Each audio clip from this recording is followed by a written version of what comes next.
24వ కీర్తన వైపు చూస్తూ ఒక 2 నిమిషాలు చదవండి అందరూ మనసులో. 24వ కీర్తన మీద మీ కళ్ళు పెట్టి విన్నారు, ఇప్పుడు కంటితో హృదయముతో చదవండి.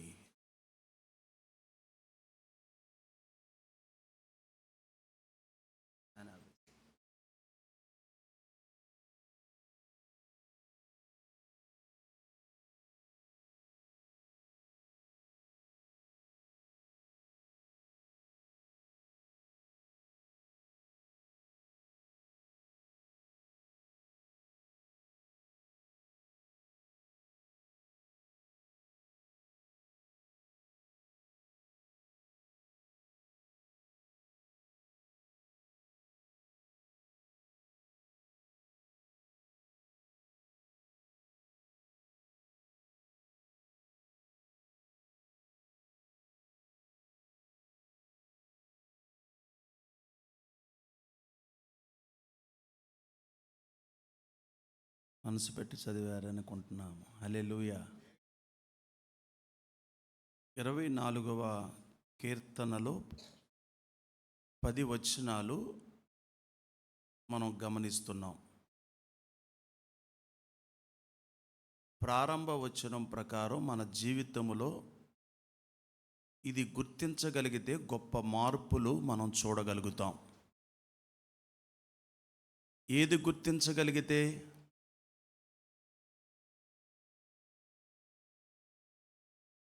మార్పులు మన జీవితంలో కనిపిస్తాయి.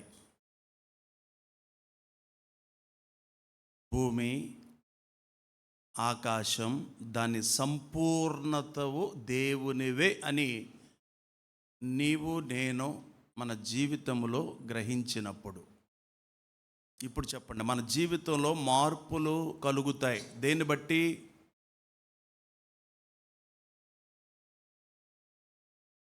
కీర్తనల గ్రంథము 50వ కీర్తన చదివితే మీకు మాటలు వస్తాయి. ఇప్పుడు 7వ వచనం, నా జనులారా మాట్లాడబోచున్నాను, ఆలకించుడి. ఆలకించండి. ఇశ్రాయేలు ఆలకింపుము, ఇశ్రాయేలీయులారా ఆలకించండి. నేను దేవుడను నీ దేవుడను, నేను దేవుడను నీ దేవుడను, నేను నీ మీద సాక్ష్యము పలికెదను. నీ బలుల విషయమై నేను నిన్ను గద్దించుటలేదు, బలుల విషయములో నేను నిన్ను గద్దించటం లేదు. నీ దహన బలులు నిత్యము నా ఎదుట కనబడుచున్నవి. నీ ఇంట నుండి కోడినైనను నీ మందలో నుండి పొట్టేళ్లనైనను నేను తీసుకొనను. అడవి మృగములన్నీయు 1000 కొండల మీద పశువులన్నీయు నావే కదా. ఎన్ని కొండలు? అందరి నోటితో చెప్పండి. ఒక కొండన మీరు ఎక్కారా? మరియమ్మ కొండన్న ఎక్కారా? ఒకసారి ఎక్కండి, ఏమవదులే, మీకు ఏమవదు. ఎక్కే దృక్పథాల మీద ఆధారపడి ఉంటుంది. కానీ కొండెక్కి విజయవాడ నగరాన్ని చూడండి. గాంధీ హిల్ ఎవరన్నా ఎక్కారా? చాలామంది ఎక్కారు. కొండలు ఎక్కని వాళ్ళు చాలామంది ఉన్నారు. ఎక్కండి, విజయవాడలో చాలా కొండలు ఉన్నాయి. ఆ విజయవాడ మహానగరాన్ని చూసి చేతులు ఎత్తి ప్రార్థన చేసిరండి. కనీసం శనివారం రాని వారులారా మీ చేతులు పైకెత్తి ప్రార్థన చేసిరండి. 1000, మళ్ళీ చదవండి, 1000 కొండల మీద పశువులన్నయ్యు నావే కదా. 1000 కొండల మీద ఏమున్నాయి? పశువులు ఉన్నాయి. కాపర్లేని పశువులు చాలా ఉన్నాయి, తిరుగుతూ ఉంటాయి. అవన్నీ నావి. కొండలలోని పక్షులన్నిటినీ కొంతమంది డౌట్ రావచ్చు, వాక్యం పట్ల అవగాహన లేని వారికి డౌట్లు రావచ్చు. డౌట్లు రావడం కూడా తప్పేం కాదు. స్థలం నేను కొనుక్కున్నాను, నా పేరు రిజిస్ట్రేషన్ చేయించుకున్నాను. ఈ స్థలం ఎవరిదే? చెప్పండి. నాది. ఈ పొలం ఎవరిదే? ఒక మాట నేను చెబితే ఒక మాట మీ సొమ్మే అనుకోవద్దా? నాది. బ్యాంకులో డబ్బు ఉంది, నారాయణరావు గారు, ఎవరిది? అది స్లో చెబుతున్నాడు. అనుకుంటావా అనుకోవా? తప్పేం కాదు, అది రిజిస్ట్రేషన్ మన పేరు అయ్యిద్ది. కానీ నువ్వు గృహ నిర్వాహకుడు మాత్రమే, యజమానివి కాదన్న విషయాన్ని, ఈ సత్యాన్ని ఉదయకాల సమయంలో మీరు అందరూ గమనించాలి. 1000 కొండలపై ఉన్న పశువులు నావే, 1000 కార్ల షెడ్లో ఉన్న కార్లన్నీ నాయే. అర్థమైంది కదా? ఆకాశము, భూమి, దాని సంపూర్ణత ఎక్కడ వదిలిపెట్టలేదు కదా దేవుడు. అక్కడ లోకము, నివాసులను, నివాసయోగ్యమైన గృహములో నివసిస్తున్న మనమన్నమాట. నివాసులను యెహోవావే. ఇది మన జీవితంలో, ఇది గుర్తుంచుకుంటే ఎప్పుడు అంటే మర్చిపోయే మనస్సు మనది, స్వభావం మనది. మర్చిపోమా. అందుకే గుర్తుంచుకుంటే మన లైఫ్లో, మన జీవితంలో, మన కుటుంబంలో, మన పిల్లల జీవితంలో, మన సంఘ జీవితంలో ఎన్నో గొప్ప మార్పులు కలగటం ఆటోమేటిక్గా మనం చూడగలుగుతాం. ఇక్కడ మొదటిది మనం గమనించాల్సిన సత్యం ఏంటంటే, మనం ఎవరము యజమానులు కాదు, ఆయనే మన యజమాని. మనం ఎవరమంటే గృహ నిర్వాహకులము. ఇంకా కొద్దిగా వేదాంతంలో దైవశాస్త్రపరంగా చెప్పాలంటే క్రైస్తవ గృహ నిర్వాహకులం. ఇప్పుడు మొన్న శివయ్య గారి ఫంక్షన్ రోజు వాళ్ళ ఆటోనగర్లో ఉన్న వాళ్ళకి పరిచయం చేస్తూ నన్ను అన్నాడు, వీరిదేనండి చర్చ్ అన్నాడు. కాదండి, మనదని చెప్పాను. అన్నానా అనలేదా? నోటితో చెప్పండి, నేను మెడతెప్పను. మనదే. నేను గృహ నిర్వాహకుడిని మాత్రమే. ఒక నాయకుడు ఉండాలి. ఆ పక్కన వాళ్ళు కుర్చీలు అడుగుతున్నారండి, జ్యోతి ఫోన్ చేసింది, పట్టాలు అడుగుతున్నారండి, వాళ్ళు ప్రార్థన పెట్టుకున్నారంట. ఓకే, మంచిదేనమ్మా. ఏ చర్చిలో పట్టాలు ఉండవు ఈ రోజుల్లో, ఏ చర్చిలో కుర్చీలు ఉండవు ఈ రోజుల్లో, అందరికీ ఉంటాయి. బయటికి వెళ్ళిన వస్తువు తిరిగి రావట్లేదమ్మా, ఇప్పటి వరకు చాలా పోయినాయి కాబట్టి ఇవ్వలేము అని చెప్పమన్నాను. ఒక నాయకుడు ఉన్నాడు, ఒక లీడర్ ఉన్నాడు, ఒక నిర్వాహకుడు ఉన్నాడు. అంతే. కుర్చీలన్నీ నాయి అని చెప్పి నెత్తి మీద పెట్టుకుని 100 కుర్చీలు ఈ సందులో నుంచి ఆ సందుకి, ఆ సందులో నుంచి ఈ సందులోకి తిరగం. వెనకాల స్థలం నాకుంది, ఎదర స్థలం ఉందా చుట్టూ ప్రదక్షిణలు చేయి. ఏంటి సార్ ఇటు వచ్చారంటే ఈ స్థలం నాదేనయ్యా అని అంటావా? గమనించండి. కొద్ది లోతుగా మీరు ఆలోచిస్తే కళ్ళు తిరుగుతాయని, మళ్ళీ నాతో పాటు మీకెందుకు తిరగాలని కొద్దిగా మనం అలా అలా అలా అలా మాట్లాడుకుంటుంటే, మనము ఒక కుటుంబానికి నువ్వు గృహ నిర్వాహకురాలు, ఒక వ్యాపారానికి నువ్వు గృహ నిర్వాహకుడు కానీ నువ్వు యజమానివి కాదు. ఇప్పుడు పూర్ణ గారి పేరు మీద కొన్ని లారీలు ఉన్నాయి, వాళ్ళ అబ్బాయి పేరు మీద కొన్ని లారీలు ఉన్నాయి, మరి అరుణ పేరు మీద ఉన్నాయో లేదో నాకు ఎప్పుడు చెప్పలా. లేనిపోయింది పెడుతున్నాడు ఈయన అనుకుంటాడు మనసులో. ఇప్పుడు తర్వాత మనవరాలి పేర్ల మీద ఏమైనా పెట్టాడో నాకు తెలియదు. కానీ నువ్వు గృహ నిర్వాహకుడవు, కానీ యజమాని మనకున్నాడు. ఈ సత్యాన్ని మనందరం కూడా ఎందుకో ఒక మాటలో చెప్పాలంటే, మనతో ఏది రాదు కాబట్టి. ఇప్పుడు నువ్వే యజమానం అనుకో, మరి నువ్వు తీసుకెళ్ళిపోవాలి అన్నిటినీ. ఇప్పుడు ప్రభునందు నేను నిద్రించా అనుకో, అబ్బాయి నా కారు ఏది, ఆ కారు నా దానిలో పెట్టు, నా స్థలం ఏది. అరే బాబు, అసలు ఊరికే 2 ఊర్లకు ఒక సమాధి, అది ఏమో ఖాళీ లేదు, దానిలో అంతా చెత్తబోసి ఉంది, మేము తీస్తాక 4,000 అంటున్నారు, దానిలో నీళ్ళు వస్తున్నాయి, రాళ్ళు వస్తున్నాయి, ఇంకెక్కడ కారు పెట్టుకుంటావురా బాబు అన్న. ఒక ఆమె అయితే మంచి వాచ్ పెట్టేసింది, ఎందుకంటే మా ఆయనకి ఇష్టం అంది. అది ఎవరికైనా ఎత్తే ఆయన చూసుకుంటూ ఉండేవాడు, పలానాడు వాచ్ అని చెప్పుకునేవాడుగా. అలా కొంతమంది ఇలా పెడుతూ ఉంటారు. ఒక ఆయన అయితే బాగా తాగుతాడంట, దానిలో ఒక చిన్న క్వార్టర్ తీసుకొచ్చి దానిలో పక్కన పెడుతున్నాడు. ఎంత పిచ్చి మొహాలు చూసారా, ఎంత అమాయకులు. ఇంకా ఇప్పుడు వరకు తాగి వెళ్ళిపోయాడు, మళ్ళీ ఇంకెక్కడ తాగుతాడు పెట్లో. అంటే ప్రజలు ఎంత అమాయకంగా ఉన్నారో. మనం ఇప్పుడు తెలివిగల వాళ్ళు అయ్యాంలే బైబిల్ చదువుకున్నాక. బైబిల్ చదవబట్టి కాదు జ్ఞానం వచ్చింది మనకు, చదువు లేకపోయినా. అవునంటారు కదా నారాయణరావు గారు. అది రేపు ప్రభు పిలుపు వచ్చిందనుకో, నారాయణరావు గారు యూనియన్ బ్యాంక్లో డబ్బులు ఉన్నాయి తీసురండి అని అంటాడా?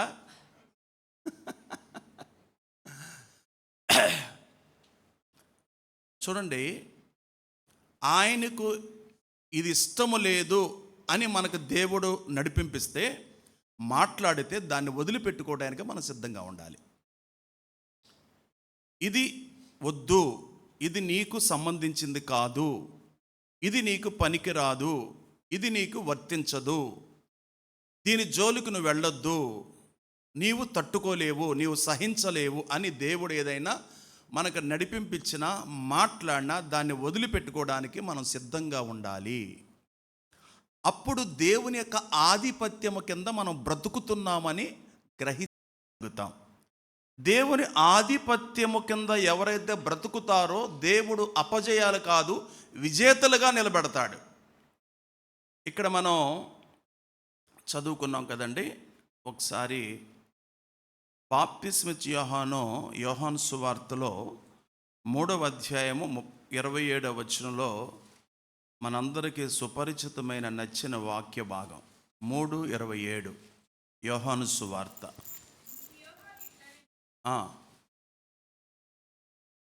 పరలోకము నుండి అనుగ్రహింపబడితే తప్ప ఎవడు భూలోకంలో ఏమీ పొందలేడు. ఎక్కడ అనుగ్రహింపబడాలి? పరలోకములో అనుగ్రహింపబడాలి. పరలోకములో దేవుడు అనుగ్రహిస్తే తప్ప ఈ భూమి మీద ఉన్నవాడు కూడా ఏమీ కూడా పొందలేడు. ఆయనకిష్టమైతేనే. ఇక్కడ మనం ఒక సత్యాన్ని గమనించాలి. దేవుడు అనుగ్రహించిన దాన్ని దేవుడు నాకు అనుగ్రహించాడు. కారు అనుగ్రహించాడు, భార్యని ఇచ్చాడు, పిల్లల్ని ఇచ్చాడు, నా కోసం ప్రార్థించే సంఘాన్ని ఇచ్చాడు, నన్ను పోషించే సంఘాన్ని ఇచ్చాడు, నన్ను గౌరవించే ప్రజలను ఇచ్చాడు, ఈవులను ఇచ్చాడు, తలాంతులను ఇచ్చాడు, పేరు ప్రతిష్టలను ఇచ్చాడు. దేవుడు అనుగ్రహించిన దానిని బట్టి నేను గొప్పలు మాట్లాడకూడదు, గొప్పలు చెప్పుకోకూడదు, డంబాలు చెప్పుకోకూడదు. ఆస్తులను బట్టైనా ఈవులను బట్టైనా. ఇప్పుడు మీరు గమనించండి, ఒక వ్యక్తిని మీరు సవేగా దగ్గరికి వెళ్ళి, అండ్ మీరు భలే పాడుతున్నారండి, రాజేష్ దగ్గరికి వెళ్ళి, రాజేష్ నువ్వు భలే పాడావు రాజేష్, ఈ పాట నిజంగానే బాగానే పాడాడు, నిజంగానే బాగానే పాడాడు, బాగా పాడావు రాజేష్ అంటే వచ్చేవారం కనపడ్డా. ఇక్కడ రాజేష్ బాగా పాడావంటే వచ్చేవారు ఒకళ్ళు కనపడిన స్వరం తప్పిపోద్ది. అంటే కళ్ళు మూసుకొని పాడుతున్నప్పుడు అన్న మాట గుర్తొచ్చినప్పుడు డైవర్ట్ అయిపోయినప్పుడు వచ్చిన మర్చిపోతాడు. అంటే బాగా ప్రసంగిస్తున్నారండి మీరు, అబ్బా.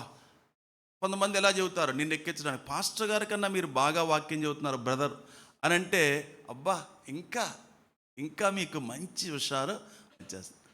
అలా కాకుండా బ్రదర్ ప్రైజ్ ది లార్డ్, దేవుడు నిన్ను బలపరుస్తున్నాడు, దేవుడు నిన్ను వాడుకుంటాడు, ప్రార్థన చేయండి ఎక్కువ పడిపోకుండా అని నువ్వు చెప్పాలి. దేవుడు మనకిచ్చిన వారిని బట్టి నాదేం లేదో దేవుడు అనుగ్రహించిన ఇవన్నీ నేను ఒక నిర్వాహకుడిని మాత్రమే, కార్యనిర్వాహకుడిని, గృహ నిర్వాహకుడిని అంతే. నా యజమాని ఆయన అనుగ్రహించాడు. ఈ సత్యాన్ని మనం గమనించాలి. అప్పుడు మనం విజేతలుగా నిలబడతాం. ఊరేగిస్తున్న దేవుడికే మహిమ కలుగునుగాక అంటాడు పౌలు గారు. మనల్ని ఊరేగిస్తున్నాడు, ఒక వానరగా చూపించాడు నిన్ను. ఒక వానరగా 20 మంది డ్రైవర్లు 20 మంది క్లీనర్లు నీ కింద బతుకుతున్నారంటే దేవుడు నేను ఒక యజమానిగా ఉంచాడు.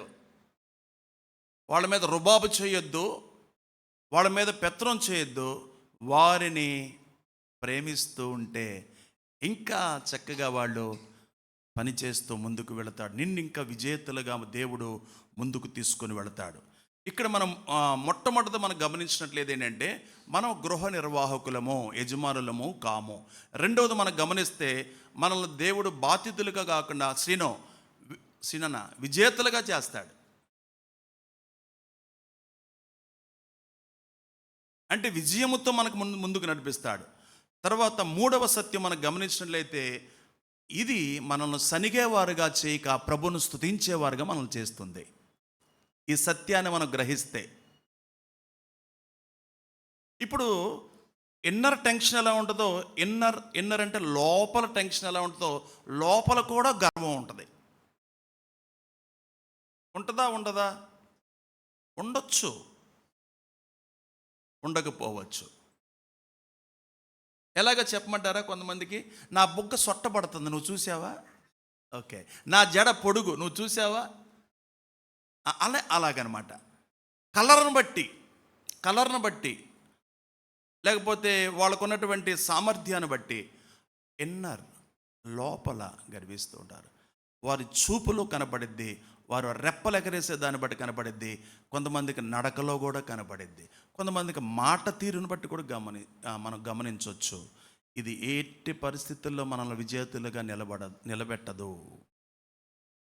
ఎప్పుడైతే ఈ యొక్క మనము సన్నిగ వర్గం కాకుండా దేవుడిచ్చిన దాన్ని బట్టి మనం ఈ కృతజ్ఞత 1వ వచనం 2వ వచనం ప్రకారం మనం ఉండగలిగితే తప్పకుండా దేవుడు మనం స్తుతిస్తాం. అందుకే 7వ వచనం ఆఖరి వచనం చదవండి.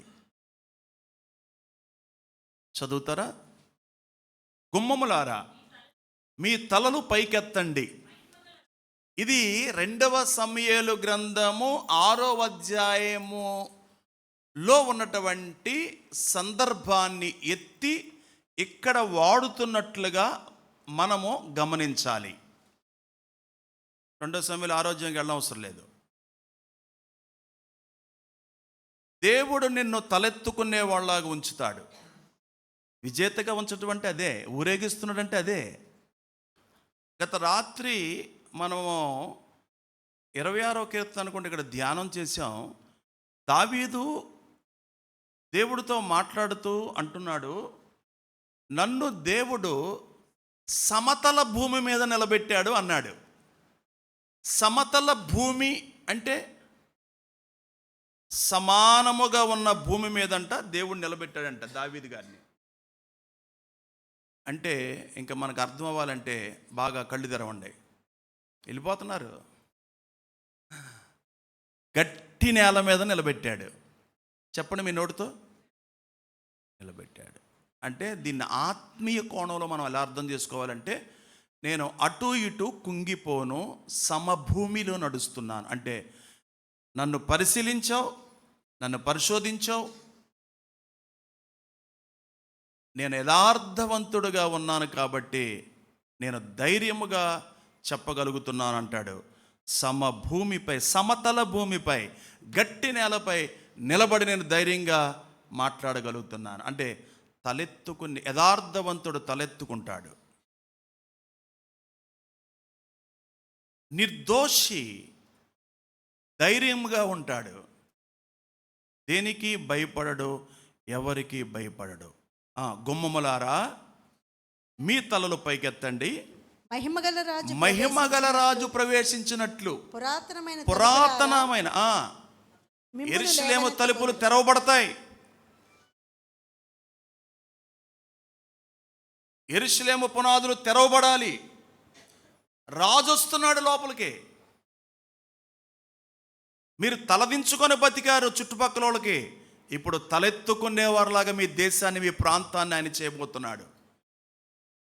అంటే ఆయన రాజ్యము చేసే ప్రతి చోట ఈ సంఘంలో దేవుడు రాజ్యం చేస్తున్నాడండి. ఎక్కడ మానవునికి ఇక్కడ మహిమ ఉండదు, దేవుడికి ఎక్కువ ప్రాధాన్యత ఇస్తారు, ఆరాధన చేస్తారు, ప్రభువును స్తుతిస్తూ ఉంటారు, దేవుడికి ఎక్కువ గౌరవాన్ని ఇస్తారు అని అనిపించేటట్లుగా మనము ఆయన రాజ్యం ఇక్కడ జరుగునట్లుగా మనము చేయగలిగితే ఆయన కృప మహిమ ఇక్కడ ఉంటుంది. ఇక్కడ ఏమన్నాడంటే ఆశీర్వాదం గురించి మాట్లాడుతున్నాడు. చదవండి. గుమ్మములారా మీ తలలు పైకెత్తుకొనుడి, పురాతనమైన తలుపులారా మహిమగల రాజు ప్రవేశించినట్లు మిమ్మల్ని లేవనెత్తుకొనుడి. మహిమగల ఈ రాజు ఎవడు? సైన్యములకు అధిపతి యగు యెహోవాయే, ఆయనే ఈ మహిమగల రాజు. 6వ వచనం చదవండి. ఆయన ఆశ్రయించువారు, యాకోబు దేవా నీ సన్నిధిని వెదకువారు అట్టివారే. గుమ్మములారా మీ తలలు పైకెత్తుకొని. ఆశీర్వాదం అనే మాట ఉంటుంది చూడండి 24వ కీర్తనలో 5వ వచనమా. యెహోవా వలన ఆశీర్వాదము నొందును. ఒక చాలమ్మ. ఆశీర్వాదం కూడా మనము పొందాలంటే మొదటి వచనం, లోకము దాని సంపూర్ణతవు, లోక నివాసులు దేవుడివే, ఆయనవే అని నువ్వు గుర్తిస్తే ఆశీర్వాదాలు నీకు కలుగుతాయి. కొంతమందికి చాలా కకృతి, రూపాయి విషయంలో కకృతి, తిండి విషయంలో కకృతి, బట్టల విషయంలో కకృతి, చిల్లర పనులు, చిల్లర మాటలు, చిల్లర ఆలోచనల ద్వారా దేవుడు నామానికి అవమానం తీసుకొస్తున్నామన్నటువంటి అంధత్వములో మీరున్నారని గ్రహింపు కలగదు మీకు. లోకము దాని నివాసములు దేవుడివే అని నువ్వు గ్రహించినప్పుడు ఆశీర్వాదాలని వెంట పరుగులు తీస్తాయి. దేవుని స్తోత్రం చెప్తారా?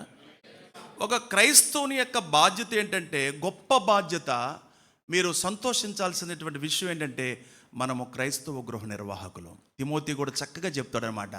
మీరెవరో తెలుసా? క్రైస్తవ గృహ నిర్వాహకులు. మీకు బాధ్యత ఉంది.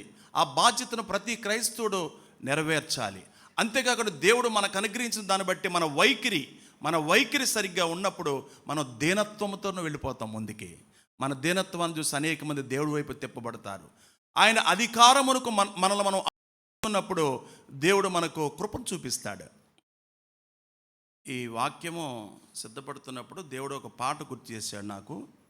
ఆ పాట రాత్రి కూడా మేము పాడుకున్నాం. ఈ సమయంలో ఇక్కడ 211 నెంబర్ పాట చేయండి. బృందకారులు వాయిద్య బృందకారులు సిద్ధంగా ఉండండి. స్లోగా ప్లే చేయండి. 211 తీశారా? ఈ కీర్తనకి సరిపోతుందేమన్నటువంటి ప్రేరణ నాకు కలిగింది. అందుకు రాత్రి పాడించాను ఇక్కడ. Are you ready? నాదంటూ లోకాన ఏది లేదయ్యా,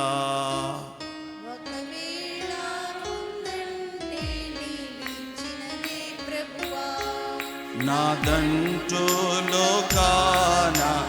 అందరూ పాడండి. రవి పాడు, కూర్చో. నీవిచ్చినదే ప్రభువా, నీదే బ్రతుకంతా నీదే.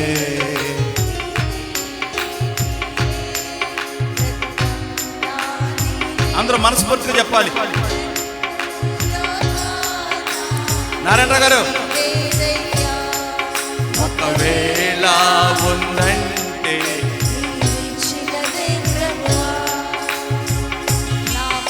ఆగండి.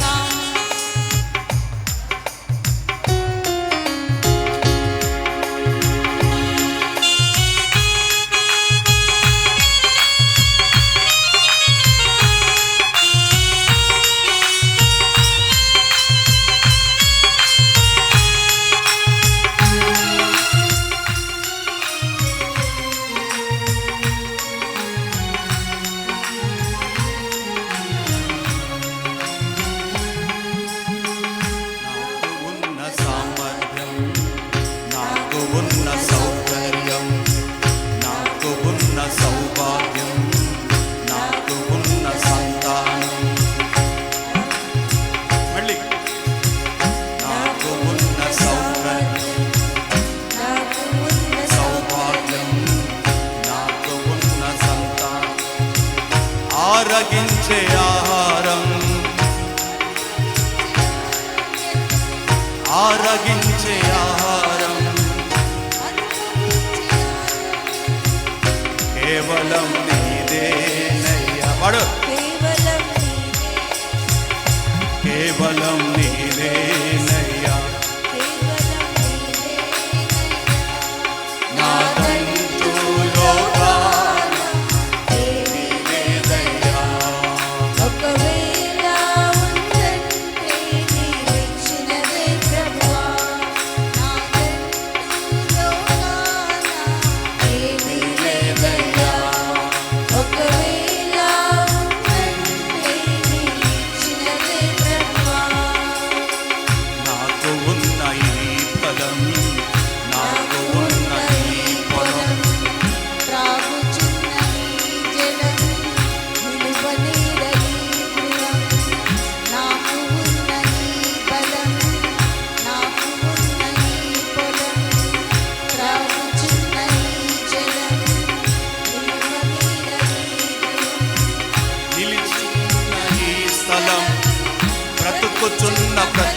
క్షణం నిలిచి ఉన్న ఈ స్థలం బ్రతుకుచున్న ప్రతి క్షణం కేవలం నీవేనయ్యా, కేవలం నీవేనయ్యా, కేవలం నీవేనయ్యా, కేవలం నీవేనయ్యా, కేవలం నీవేనయ్యా, కేవలం నీవేనయ్యా.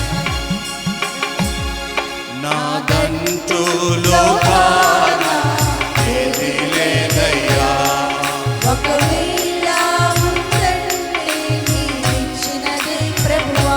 హల్లెలూయా. అందరూ చెప్పండి 24వ కీర్తన మొదటి వచనం చెప్పండి. అందరూ కలిసి చదవండి.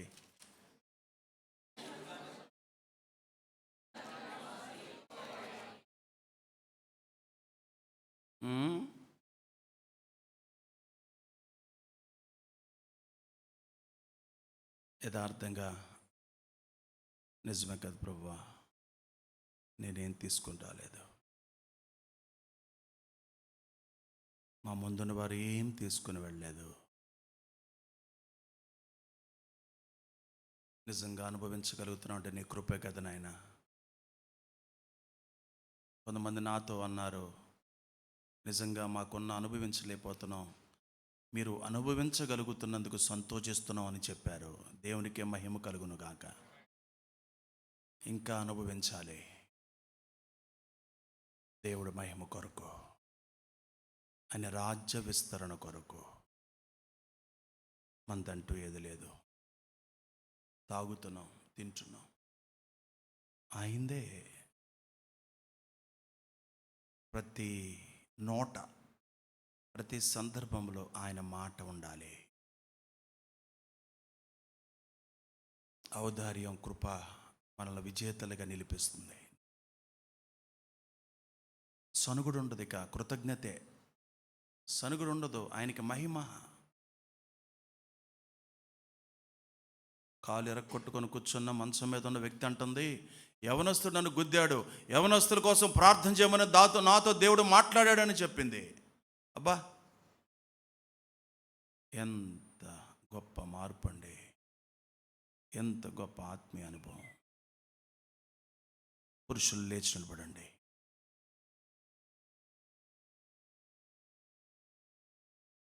బ్రదర్స్ లేచి నిలబడండి.